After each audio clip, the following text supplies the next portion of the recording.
Unatumia shilingi ngapi kupika chakula cha mchana na cha jioni kila siku? Hebu tufanye hesabu kidogo. Mkaa wa kopo moja ni kati ya 2000 hadi 3000. Gesi nayo bei inapanda kila siku. Lakini ukweli ni huu. Kuna njia ya kupika maharage kwa chini ya shilingi 500 tu. Jiko janja la Positive Cooker ni jiko la kisasa la umeme la kutachi linalotumia teknolojia ya kisasa kutoka Ujerumani. Linatumia uniti moja tu ya umeme kupika kwa saa moja. Sawa na takribani shilingi 357 tu. Maharage yanaiva ndani ya dakika 75 tu. Wali ni dakika 20 tu tayari umeivisha. Kwa kifupi, unaweza kuokoa hadi 50% ya gharama zako za kupikia kila mwezi. Sasa jiulize, kila siku unapoendelea kutumia njia ile ile ya kupikia, unapoteza kiasi gani bila hata kugundua? Maelfu ya Tanzania wameshabadilisha na wanaona manufaa tofauti kila siku kwenye muda, gharama na urahisi wa maisha. Uamuzi unabaki. Tangu nilipoanza kutumia jiko janja, mambo yangu mengi yamebadilika, kwa sababu kwanza na save time na save money kwa sababu ya gharama ndogo ya uendeshaji wa jiko hili na uimara ilionayo. Kwa kweli nimebarikiwa sana. Nimeona manufaa yake kwa sababu mke wangu na familia yangu kwa ujumla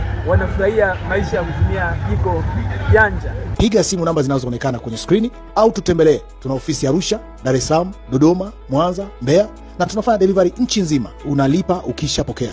Epuka matapeli na epuka kuuziwa vitu feki. Unaponunua jiko janja OG, hakikisha limeandikwa Positive Cooker kwenye jiko lenyewe.